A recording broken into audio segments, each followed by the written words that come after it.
This is Anajam TV reporting on.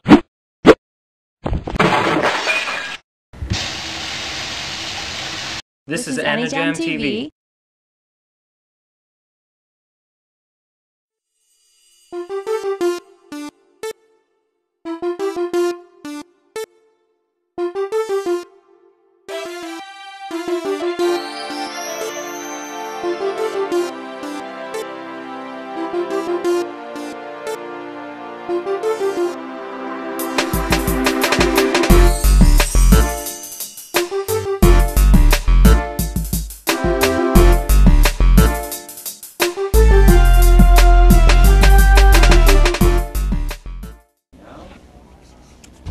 McCollum TV here today with Robert McCollum.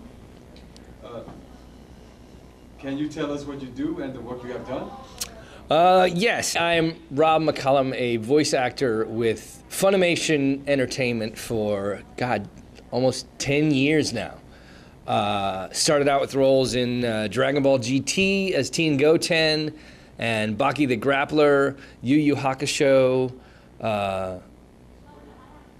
Sensui, the bad guy in season 3 of Yu Yu, in Date Masamune in the new Basra, Sengoku Basra is a new one coming out. But yeah, I've been doing voiceover as well as a commercial actor and commercial voiceover actor for about 10 years, as well as spent 2 years hosting a morning show, which was really exactly as cheesy as it sounds. You have also done, besides anime voice acting, you have also done video games voice acting. Is there any difference between the two? Doing anime dub is different from the video game voice acting in that you aren't as constrained in the video game world because you're not trying to match flaps. A lot of times it's off-camera sound, but it's not pre-animated before you voice it. So you can go in and really play the scene however you think that character would play it. And a lot of times it's just little clips that you're doing, little 8-second bits of audio for a grunt or a kick. But when you have actual scenes, like for Brothers in Arms, we had long characters and actually kind of got to create them and take as much time as you wanted because they were going to animate to what you did. So you could really act it fully instead of saying, okay, this is how I'd like to do it, but I have to do it in this amount of time, and I have to make sure that it's 7 flaps long and that the third flap is held a little bit longer because it's an open mouth that needs to linger. So you have a lot more freedom in video games.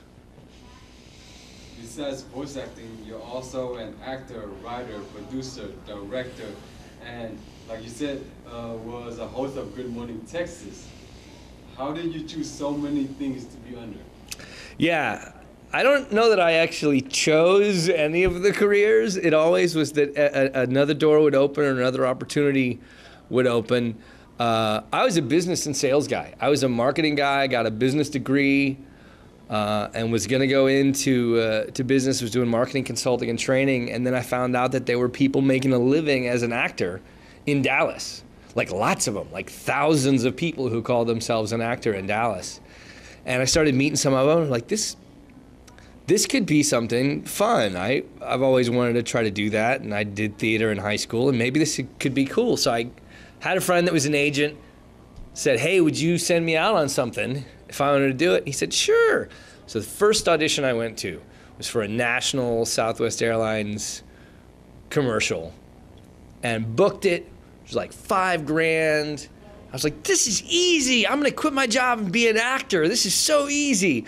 Of course, I didn't book anything else for 3 years. That was the only thing. And all I had to do on that commercial was do this. Thank you. Thank you very much. Southwest Airlines, 1998. But yeah, and then just different opportunities popped up. I met some people and we're doing improv comedy and started doing improv comedy with them, and we wanted to start making little short films. So I kind of bought a camera and then got an editing system, and then slowly but surely started working on it. And within a couple of years, I was editing feature films and acting in film, but also writing and directing some shorts, and then editing some features, and shot a full feature-length documentary. And from there, got into producing corporate training films and producing commercials and internal videos and getting paid to do that. Again, just kind of by random choice. It's kind of all about Dao Ko Dao Fei Cheng Dao. The path that is the path is not a path. You can't decide you're going to do something. You just kind of have to be open to whatever doors present themselves and then choose if you're going to go through or not. I think that's how it works kind of for all of us. If you set out and say, this is what I'm going to do, and you don't pay attention to anything else but that determination sometimes can pay off, but it also can mean you miss opportunities along the way to say, hey, this wasn't where I thought I was going, but this is kind of an interesting door to go through.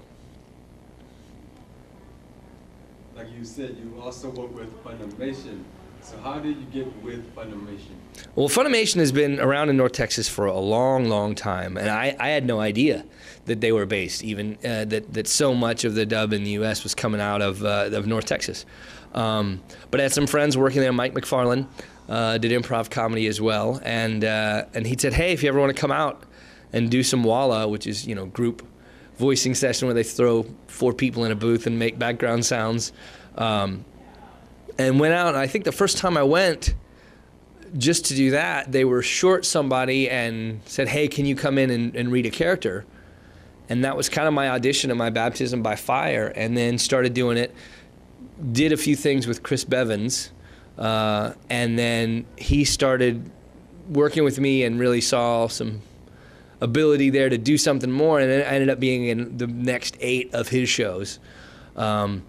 And then got cast as Baki the Grappler, which was my first lead character, first time to carry a whole show. And that's fun. A lot of fighting, a lot of punching, a lot of kicking sounds. But yeah, and just stayed with it. It was always there, and knew the people, and it's a fairly small group of folks.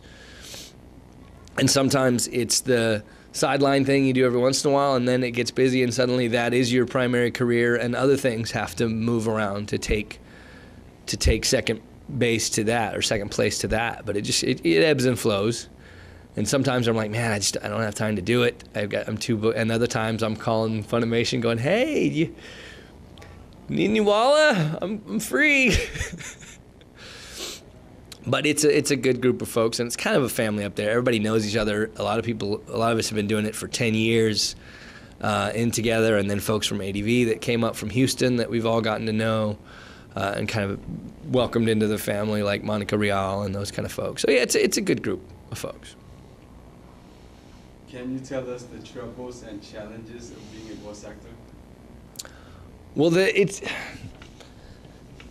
biggest challenge is that at its core, you are still an actor, and your job is to tell a story and to emote and to bring some realistic, not always realistic, but some genuine emotion and some genuine realness to what's happening in these very unreal environments. But it's such a highly technical structure to go in and be doing one line at a time and have, 3 beeps in your ear, and on the 4th beat you begin, and you've got to end in a certain number, and you got to move the syllables in the exact right way and change the wording around to fit the flaps, because Funimation's very serious about matching its flaps. I mean, the original animation doesn't care at all a lot of times, but Funimation really makes a concerted effort with the translations and the writers and the directors to make it match, and also not have it sound like Speed Racer, like actual sound like a human being, and there be a motivated reason. So it's weird to go in and do this highly technical, almost robotic kind of thing, and then put the other layer of trying to put some performance into that. And I think that's what the challenge is. I think there are people who are great actors who can't do the technical side, and there are people that are very technical that can't that can't do the emotional realness to it, to bring things to it. So, and it's a learned skill. It just took time and effort. Is there any advice for people who want to become a voice actor? Well, don't do it for the money, and don't think that you're going to retire to your mansion in the hills on that. It's an ever smaller margin of the entertainment expenditure of the world, and the days of getting rich doing it, I don't know that they were ever here, but they're certainly gone now. But it's got to be a piece of a bigger puzzle. You can't do just that. You can be a voiceover actor. You can work to try to get an agent. I always tell people the first thing to do is to become an actor, to take acting classes and lessons. Don't worry about the vocal side of it, but worry about learning to communicate and learning to communicate effectively as an actor on a stage. There's all kinds of classes, community theater, all that kind of stuff helps, because it's all about being able to communicate. And then you can worry about training your instrument and training your voice. But that's kind of the first piece of the puzzle that I recommend to people. If people want to get more info on you, where can they go to get more info on you? To get more information on me, they can go to the Facebook, Robert McCollum Voice Actor fan page, and that has updates about like this con. There'll be some photos of Annie Jam up there, and upcoming releases, and when characters get named. That's the place where I kind of keep in touch with my fans, and they can go to that. It's Robert McCollum Voice Actor fan page on Facebook. Thank you very much for being with us today, everyone. Robert McCollum. Thanks a lot, guys, and remember, I do rock the mic like a vandal.